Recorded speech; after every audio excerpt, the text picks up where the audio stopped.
जब भारत राष्ट्र के गांव गांव शहर शहर लोग जीडी बख्शी को सुनते हैं, कर्नल आरिसन को सुनते हैं, कोई 78 साल का है, कोई 72 साल का है, जीवन का कोई कमी उनके दिल में नहीं है, कोई पद प्राप्ति की चाह नहीं है।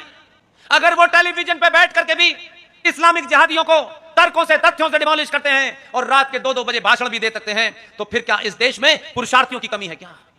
अगर इतने से भी इतनी बड़ी क्रांति हो सकती है तो फिर मैं समझता हूं कि आपको मक्कारों और दलालों को नहीं सुनना चाहिए। बहिष्कार करिए उनका जो आपको आज के दिन भी झूठ बोल रहे हैं, जो हर छोटी बात को अपने एजेंडे के हिसाब से घुमा रहे हैं। वो कहते तो हैं कि हम सनातनियों की रक्षा के लिए हैं, लेकिन सनातनियों के हत्यारे हैं, सुपारी किलर हैं ये। आप जाग न जाएं, आप जाग जाएंगे तो प्रतिकार करेंगे, और प्रतिकार करेंगे तो लोग उनसे सवाल पूछेंगे कि ये दुकान क्यों चला रहे हो भाई? जब हिंदू ही इस देश में गली गली मारा जा रहा हो, कश्मीर भी बन रहा हो, केरल भी बन रहा हो, बंगाल भी बन रहा हो, तब फिर आपके होने ना होने का फायदा क्या है? ये सवाल न पूछे, इसलिए वो आपको उधर नहीं ले जाना चाहते हैं। कश्मीर बन गया मुंह बंद, बंगाल में बहनों की बेटियों की इज्जत चौराहे चौराहे लूटी जा रही थी, टेलीफोनों पे कहा जा रहा था अपनी बीवी को 2 दिन के लिए भेज दो तब मैं तुम्हारा मकान खाली करूं। यह खुल्लम खुल्ला हो रहा था। भारत के लोकतंत्र की रक्षा करने के लिए हर राज्य में एक राज्यपाल होता है। बंगाल का राज्यपाल सड़क पे खड़े होकर के घंटों रो रहा था। यह 2022 के भारत का सीन है। एक राज्यपाल इतना मजबूर था, इतना दीनहीन था, संवैधानिक पद पे बैठा था, लेकिन खड़े होकर रो रहा था और कहा कि मैं तुम्हें नहीं बचा सकता। तो तुम किस लिए जिंदा हो? किस लिए गवर्नर बने हो? कौन सी चाहत में बने हो? अब इस 80 साल की उम्र में तुम्हारी कौन सी ऐसी ख्वाहिश है कि तुम कहते कि अगर मैं संविधान की रक्षा नहीं कर पाता मैं इस्तीफा दे देता हूं, अगर मैं कुछ नहीं कर सकता। लेकिन चिपके रहना सनातनी हिंदू की आदत बन गई है। इसलिए इन 70 सालों में आप चुप रहे। ठेकेदारों ने सुपारी ले रखी है आपकी, वो बोलेंगे नहीं, वो नए नए झूठे नैरेटिव चलाएंगे। इसलिए आज जो भारत मुझे दिखाई दे रहा है, आपको लगता हो 20 राज्यों में सरकार है, मजबूत केंद्र में सरकार है, इससे भी ज्यादा मजबूत हो जाएगी, तब भी कुछ नहीं होने वाला। सरकारों के हाथ बंधे होते हैं। मैं समाज की जागृति की बात इसलिए करता हूं, 90 करोड़ में से 25 करोड़ लोग जागृत हो गए। मैं आपको दावे के साथ कहता हूं, मेरी बात लिख के रख लीजिए, जिस दिन सनातनी हिंदू, ये कड़वा पटेल, ये लौवा पटेल, ये दलित, ये महादलित, इससे ऊपर उठ गया और उसे अपने सनातनी होने का बोध हो गया, दावे से कहता हूं, आपकी सरकार हो, आपके विरोधियों की सरकार हो, इस्लामिक सरकार भी आ जाए, अगर राष्ट्र जाग गया तो हर सरकार आपकी चौखट पे नाक न रगड़े तो मेरा नाम बदल दीजिएगा। आपसे सरकार है, सरकार से राष्ट्र नहीं है। आप उल्टा समझते हैं कि सरकार ही सब कुछ है। मैं कहता हूं सरकार कुछ नहीं है भाई, क्योंकि सरकारों ने आपकी आत्मबल और आत्मी शक्ति को छिन्न भिन्न कर दिया है।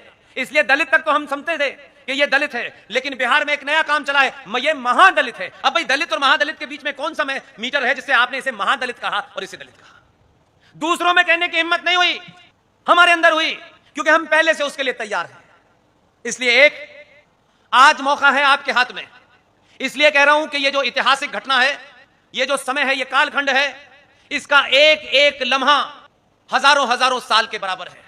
अगर आप ये समझते हैं अब तो हमें आराम से सोना है, हमारी सरकार है, अब मुझे लगता है सबसे ज्यादा जागना है।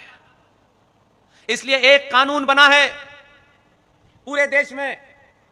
हमारी चुप्पी और ये जो वोट मांगने आते हैं ना, जो आपके लीडर गमछा डाल करके गलेबान पकड़ के पूछिएगा कि पिछले 5 साल में तुमने भारत राष्ट्र को, गुजरात की धरती को आताताइयों से, जिहादियों से, इस्लामिक आतंकवादियों से बचाने के लिए तुमने कौन सा कानून बनाया है?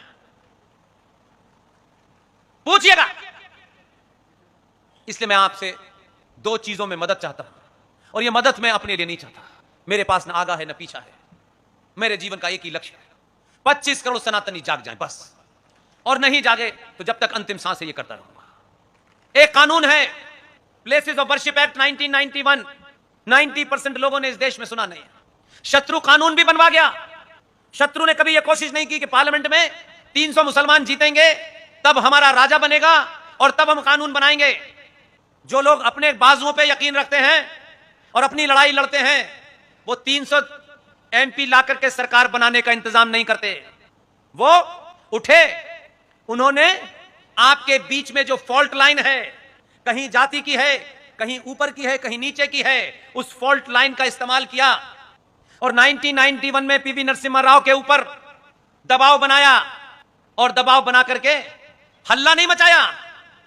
यह प्लेसेस ऑफ वर्शिप एक्ट बन गया और कहा गया कि भारत के अंदर 30 से 32 हजार, जिसमें काशी भी है, मथुरा भी है, इनके अंदर कोई 32,000 मंदिर हैं जो मेरे पूर्वजों के थे।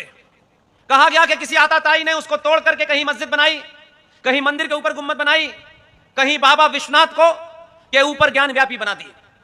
कानून बन गया, हमारे लोग खामोश बैठे रहे क्योंकि समाज जागृत नहीं था, इसलिए समाज सवाल पूछेगा नहीं। और नेताजी ये चाहते हैं कि आप में जागृति ना आए, इसलिए वो अपनी दुकान चला के चले जाएं।